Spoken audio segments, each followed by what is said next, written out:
وذكر فإن الذكرى تنفع المؤمنين وما خلقت الجن والإنس إلا ليعبدون إن الحمد لله نحمده ونستعينه ونستغفره وصلى الله على محمد وعلى آله وصحبه وسلم والحمد لله رب العالمين أما بعد Aïcha radhiyallahu anha rapporte également, lorsque le prophète sallallahu alayhi wa sallam voulait accomplir une retraite spirituelle, il accomplissait la prière de l'Fajr, puis entrait dans son lieu de retraite spirituelle. Rapporté par Al-Bukhari et Muslim. La retraite spirituelle, c'est les 10 dernières nuits de Ramadan, les 10 derniers jours de Ramadan. Et la sunna du prophète alayhi salatu wassalam, c'est qu'il entrait dans ce lieu de i'tikaf après la prière de l'Fajr de la 21e nuit. On avait dit tout à l'heure qu'il était permis à la personne de délimiter un endroit précis pour faire la retraite spirituelle. Et si ça ne le gêne pas, bien sûr, de dresser une tente, comme le prophète alayhi salatu wassalam l'a fait lui-même et a demandé qu'on lui dresse une tente. Donc Aïcha radhiyallahu anha a rapporté que le messager d'Allah sallallahu alayhi wa sallam, elle a dit, le messager d'Allah sallallahu alayhi wa sallam me tendait sa tête alors qu'il se trouvait dans la mosquée afin que je le peigne lorsqu'il était en retraite spirituelle. Il ne rentrait à la maison qu'en cas de besoin. Donc on voit que le fait de sortir du lieu de l'i'tikaf qui est la mosquée annule l'i'tikaf si ce n'est pas pour une raison valable ou pour un besoin. S'il avait besoin de faire, de se laver ou d'accomplir ses ablutions ou autres, si ces choses-là ne sont pas présentes dans la mosquée, ou s'il n'a pas de quoi manger à la mosquée, ou personne ne lui apporte de quoi manger à la mosquée, il peut sortir chercher ce dont il a besoin pour manger et entrer directement. C'est pour ça que le prophète sallallahu alayhi wa sallam ne sortait pas lui-même de la mosquée pour se peigner. Mais il ne faisait que sortir sa tête. On sait très bien que la maison de Aïcha était accolée à la mosquée. Il ne faisait donc que sortir sa tête. Et cela prouve aussi que le fait de sortir une partie du corps n'est pas considéré comme sortir complètement. Et on en tire beaucoup de règles dans cela. Pour l'entrée ou la sortie dans un endroit, et si une femme elle a besoin aussi d'entrer une partie de son corps dans la mosquée ou sa main alors qu'elle est en état de menstru, alors on considérera qu'une partie du corps n'est pas considérée comme tout le corps entier. De même, on voit dans ce hadith que toucher une femme, sa femme, sans désir, n'invalide pas la retraite spirituelle. Et que la femme indisposée, elle peut toucher une personne qui pratique une retraite spirituelle, et cela ne gêne en rien, car elle était, radiyallahu anha, ainsi.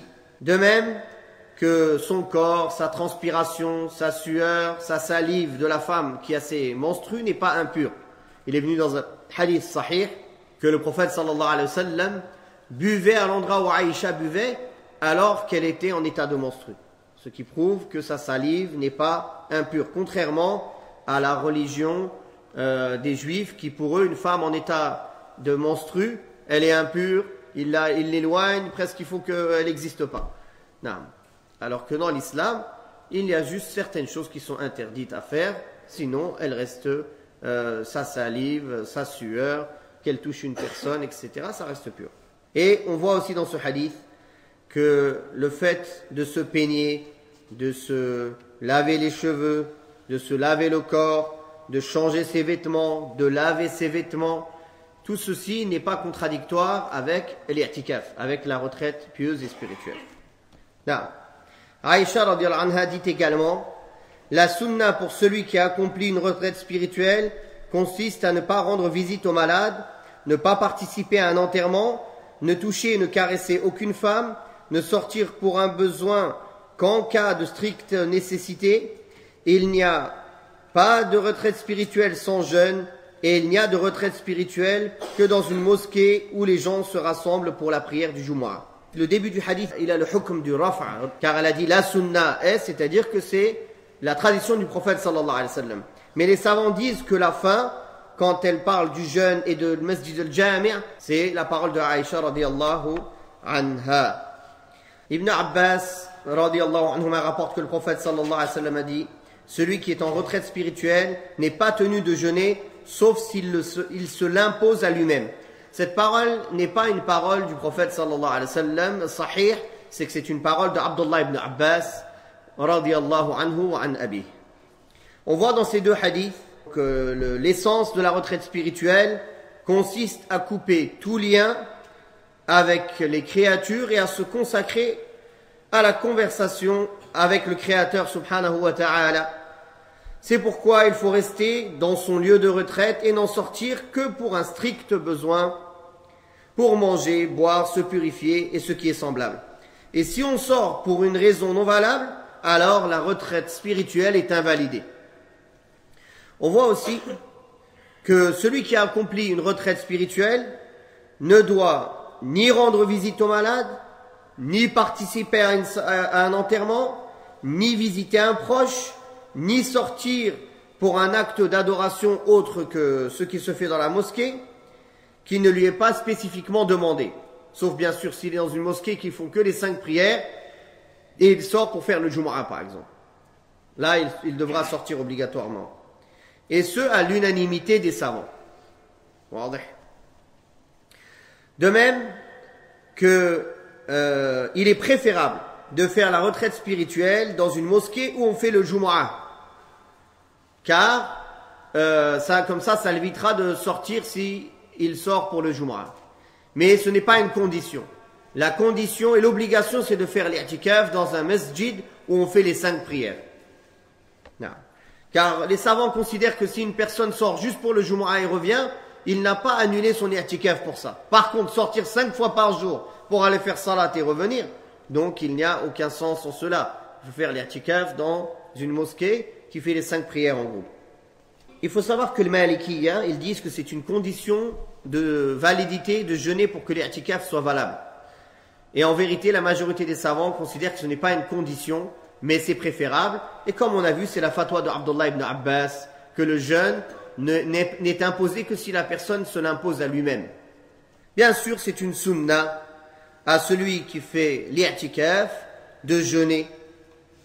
Car on a vu dans le hadith de Aïcha radhiyallahu anha qui a dit la sunna pour celui qui accomplit une retraite spirituelle consiste à jeûner.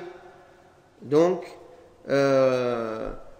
c'est préférable et non obligatoire, et cela n'a jamais été rapporté que le prophète sallallahu alayhi wa sallam a fait un i'tikaf sans jeûner. Sauf que ce n'est pas une obligation formelle, mais une recommandation. Non. Donc bien sûr, ce qui est recommandé pour une personne qui est en retraite spirituelle, c'est d'adorer Allah, d'invoquer Allah, de faire des prières surrogatoires, de lire le Coran, de lire les livres de science, de hadith, et de ne pas se consacrer à d'autres adorations qui sont loin et en dehors de ce qui est voulu dans cet isolement et dans le fait qu'il se consacre un moment pour l'adoration d'Allah subhanahu wa ta'ala. De même qu'il ne perd pas son temps à parler de ce qui ne le regarde pas, à suivre ce qui ne le regarde pas. Déjà en temps normal, il ne doit pas perdre de temps là-dedans, alors en i'tikaf encore plus. Et concernant le fait de faire l'i'tikaf, autre que pendant le mois de Ramadan, ceci est, comme on l'a dit précédemment, est permis même en dehors de Ramadan. Et par contre, certains savants disent que même quand tu rentres à la mosquée pour le Maghrib ou pour l'Isha ou pour une salat, tu mets l'intention de l'i'tikaf. Mais en vérité, cette parole n'a pas de fondement solide. Car si c'était une bonne chose, le prophète sallallahu alayhi wa sallam l'aurait indiqué à ses compagnons et il l'aurait fait lui-même ou il l'aurait dit à sa communauté. Donc, on dira que la personne ne met pas l'intention de l'i'tikaf, de la retraite pieuse, s'il vient juste pour prier en groupe dans une mosquée et repartir. Mais il met cette intention s'il a l'intention réellement de rester dans la mosquée pour l'objectif de l'i'tikaf et de s'adonner à l'adoration d'Allah subhanahu wa ta'ala. Puis les savants ont divergé sur le temps minimum d'un i'tikaf. Certains ont dit que le minimum est une nuit. Et d'autres n'ont pas donné de temps minimum. Quelqu'un peut se dire je fais l'i'tikaf pour, par exemple, toute la matinée ou l'après-midi.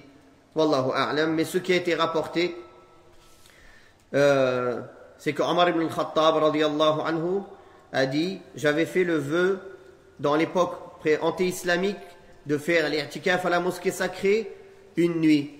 Alors Allah Ta'ala, le prophète sallallahu alayhi wa sallam lui a dit, alors mets en pratique le vœu pieux que tu avais fait. Donc ce qui est connu de la pratique des sahaba et du prophète sallallahu alayhi wa sallam et dans les paroles de la sunna, c'est ça le minimum qui a été rapporté. La nuit, quand Omar ibn Khattab avait fait le vœu de faire. D'où les savants qui ont dit le minimum c'est une nuit. Ils se sont basés sur ce qui existe. Donc maintenant, nous allons parler de quand est-ce que Laylatul Qadr, la nuit de la valeur. Le premier hadith de Abdullah ibn Omar radiyallahu anhuma rapporte: on fit voir à certains compagnons du prophète sallallahu alayhi wa sallam la nuit de Qadr en rêve dans les 7 dernières nuits du mois de Ramadan. Le messager d'Allah sallallahu alayhi wa sallam dit: je vois que vos visions concordent sur les 7 dernières nuits, que celui qui la recherche le fasse donc durant les 7 dernières nuits. Il est rapporté par le Bukhari et Muslim. Puis Muawiyah ibn Abi Sufyan radiyallahu anhuma rapporte que le prophète sallallahu alayhi wa sallam a dit à propos de la nuit de Qadr: il s'agit de la 27e nuit. Ce hadith, en vérité, c'est une parole de Muawiyah radiyallahu anhu. Il a été rapporté aussi de Ubay ibn Ka'b radiyallahu anhu. Il a dit: je jure par Allah que je sais quelle nuit est cette nuit-là. On lui dit laquelle? Il a dit la 27e nuit. De même que Abu Sa'id al-Khudri dans le hadith de Sahih Muslim, il a dit que le prophète sallallahu alayhi wa sallam a dit: je me prosternerai le matin de Laylat al-Qadri, le matin de la prière du matin de Laylat al-Qadri, dans la terre et la boue. Il a dit: et j'ai vu le prophète sallallahu alayhi wa sallam se retourner de la prière après la salat du 21e jour de Ramadan, et sur son front il y avait, et sur son front et son nez il y avait de la terre et de la boue. Il a dit donc c'est la 21e nuit. Il est rapporté dans un hadith sahih où le prophète sallallahu alayhi wa sallam a parlé des différents livres révélés, qu'ils ont été révélés tous pendant Ramadan, et il a cité les nuits qu'ils ont été révélés, et il a dit: et le Coran fut descendu la 25e nuit de Ramadan. C'est un hadith sahih. Aussi, il est rapporté dans un autre hadith sahih que le prophète sallallahu alayhi wa sallam a dit que le Laylat al-Qadri est une nuit avant la fin du Ramadan, c'est-à-dire la 29e nuit. Donc on voit qu'il y a plusieurs hadiths authentiques qui divergent sur la désignation de la nuit, de quelle nuit est exactement Laylatul Qadr. Et d'ailleurs, l'imam Ibn Hajar rahimahullah a dit qu'il y a 40 avis différents qu'il a cités dans Fath al-Bari. 40 avis différents sur cette question. Certains vont se dire, dans 10 nuits, comment il peut y avoir 40 avis? Si vous allez lire, vous allez comprendre. Non. D'abord, on va expliquer ce que c'est Laylat al-Qadr avant de rentrer dans ce sujet. Il faut savoir qu'il y a deux prononciations pour Laylatul Qadr. On dit Laylatul Qadr avec un fath sur le dal, et Laylatul Qadri avec un sukoun sur le dal. J'ai fait exprès de ne pas faire le qalqala pour qu'on comprenne qu'il n'y a rien sur le dal. Laylatul Qadri, ça veut dire la nuit du destin et du décret. Et Laylatul Qadri, ça veut dire la nuit de la valeur, honorable. Et en vérité, cette nuit-là, elle a toutes ses significations. Pourquoi? Car premièrement, elle a beaucoup de valeur. Elle a plus de valeur que 1000 mois. Donc c'est la nuit de la valeur. Elle a une grande valeur, elle est très honorable. Et les adorations dans cette nuit-là ont une grande valeur. Mais elle est aussi Laylatul Qadari.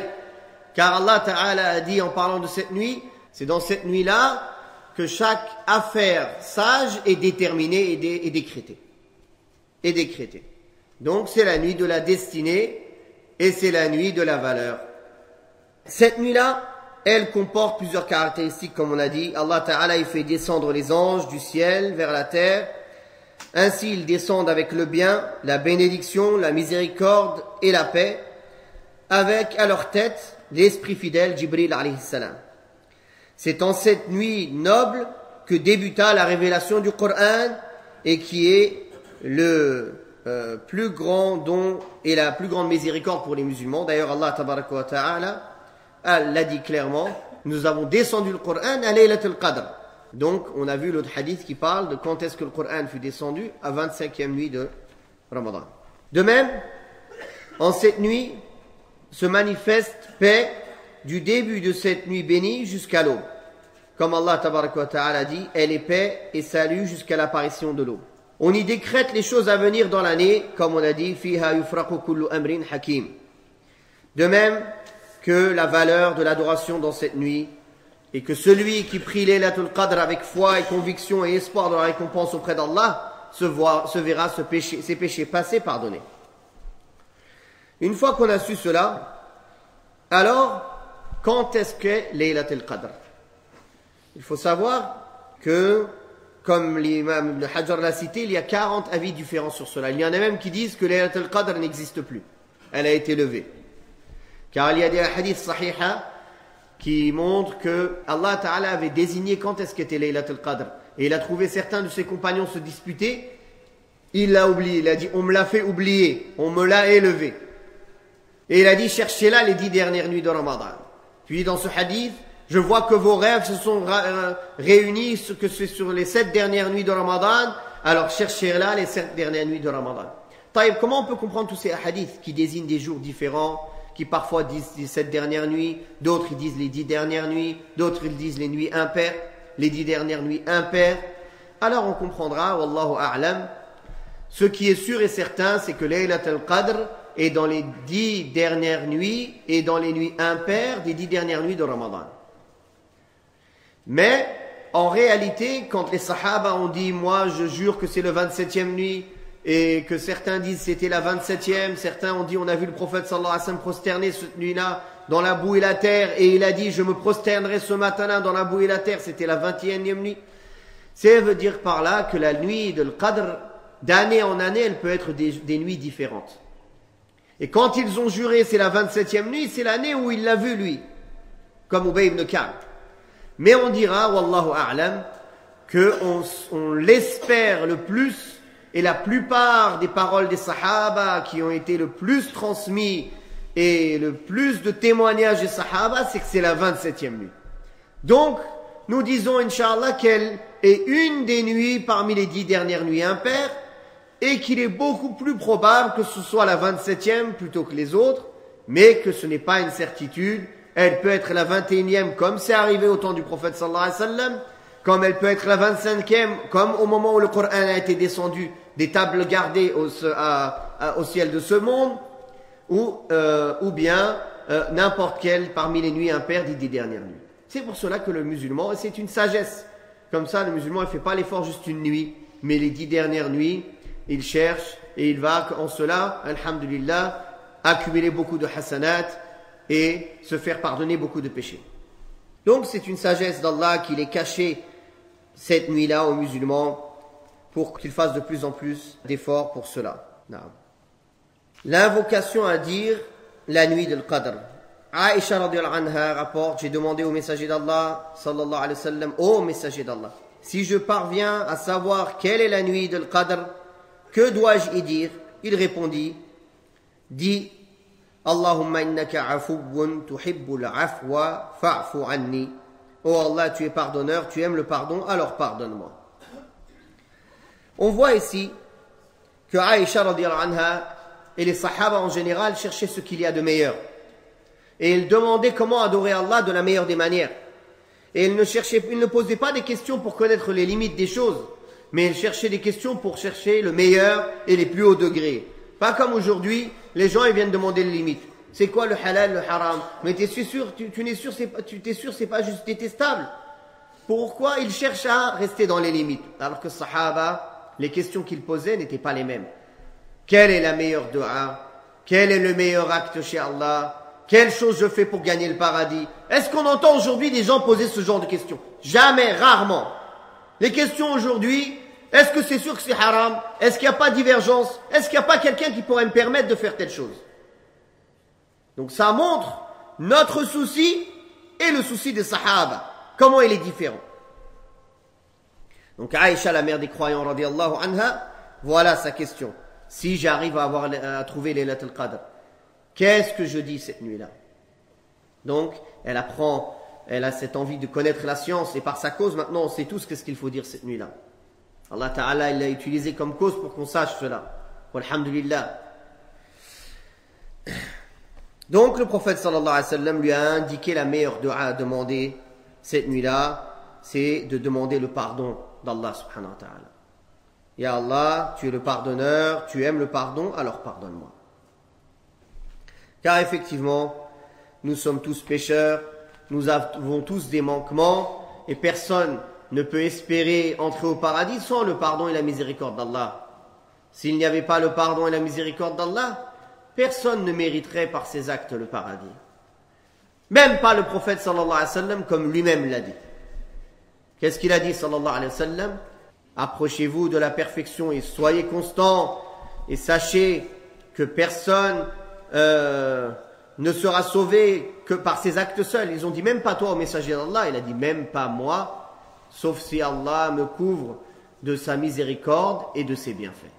Donc, il convient de multiplier les invocations pendant la nuit de l'Qadr et avec plein d'humiliation et avec un cœur présent, car Allah n'accepte pas la dua d'un cœur absent et distrait. Le dernier hadith du chapitre, le fait de voyager dans le but d'une adoration. Abu Sa'id al-Khudri radiyallahu anhu rapporte que le messager d'Allah sallallahu alayhi wa sallam a dit: on ne doit voyager que vers 3 mosquées. La mosquée sacrée de la Mecque, ma mosquée-ci et la mosquée Al-Aqsa, éloignée. Ce hadith est rapporté par le Bukhari et Muslim. Ici, le prophète sallallahu alayhi wa sallam parle du voyage religieux.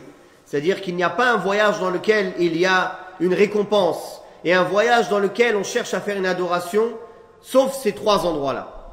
Par exemple, si quelqu'un veut faire l'i'tikaf, pourquoi ici ce hadith il est cité dans le chapitre de l'i'tikaf? Car les gens ils vont faire l'i'tikaf où? Dans les mosquées. Certains pourraient se dire: ah tiens, je vais voyager à la grande mosquée d'Alger ou à la grande mosquée du Caire pour faire l'i'tikaf là-bas. Bon, par exemple. Et ceci est interdit, car les 3 seuls endroits où on peut voyager religieusement pour une adoration, ce sont ces 3 mosquées-là. Par contre, quelqu'un qui va voyager en Égypte pour voir un pays musulman, voir ses frères, et sur le passage il va à la mosquée, ça il n'y a pas de mal. Mais il ne doit pas faire un voyage exprès en y attendant une récompense précise ou en croyant qu'il y a une valeur spécifique à aller voir une mosquée précise autre que ces 3 mosquées citées. D'ailleurs, le prophète sallallahu alayhi wa sallam a dit: il n'y a pas d'i'tikaf complet sauf dans ces 3 mosquées. Et d'ailleurs, une prière dans le Masjid al-Haram équivaut à 100 000 prières dans toute autre mosquée. Une prière dans la mosquée du prophète sallallahu alayhi wa sallam équivaut à 1000 prières dans toute autre mosquée. Et une prière à Masjid al-Aqsa équivaut à 500 prières dans toute autre mosquée. À plus forte raison, ceux qui voyagent pour aller voir les saints et les tombes, ces gens-là, c'est le plus grand des péchés qu'ils font. Si en plus ils y vont pour faire du shirk, ils annulent leur islam. En ce qui concerne Al-Masjid al-Haram, les savants ont divergé. Est-ce que toutes les limites sacrées de la Mecque sont considérées comme Masjid al-Haram, à la même récompense, ou bien c'est spécifique aux limitations de la mosquée de l'Kaaba? Alors il y a de longues discussions autour de cela, beaucoup d'avis et de preuves d'un côté et de l'autre. Certains spécifient cela à la mosquée, car le prophète sallallahu alayhi wa sallam a dit Masjidul Kaaba. Celui qui prie dans Masjidil Kaaba a 100 000 prières. Et Masjidul Kaaba, il désigne la mosquée de la Kaaba. Et la mosquée, elle est délimitée par les murs qui l'entourent. Et même si, dans certains textes, Mecca est appelée Al-Kaaba, comme dans le verset Hadiyan Baligh al-Kaaba, ça c'est min babi tasmiyati shay'i bi juz'in minhu ou bi ashrafi juz'in fi. C'est appeler une chose par une partie d'entre elles. Ça ne veut pas dire qu'elle prend le statut de cette mosquée. Et d'ailleurs, est-ce qu'il serait acceptable ou si quelqu'un voyageait, si on dit cela, donc on pourrait dire que c'est permis de voyager de la France pour aller à Masjid Ibn Baz ou à Masjid Faqihi dans Hudud al-Haram. Est-ce que c'est Masjid al-Kaaba? Donc, Wallahu a'lam, les 2 avis ont des arguments, mais il est sûr, tout le monde est d'accord pour dire qu'il y a beaucoup plus de valeur et de récompense à prier dans Masjid al-Kaaba. Car le nombre de prières il est plus proche de la Kaaba, il prie dans l'enceinte de la mosquée, il sort de la divergence entre les savants. Et puis, le fait que tout ce nombre de prières soient réunis donne, Inch'Allah, plus de hasanat et plus de valeur à la prière qui est faite en groupe. Et bien sûr, on parle surtout de la prière obligatoire. Surtout de la prière obligatoire.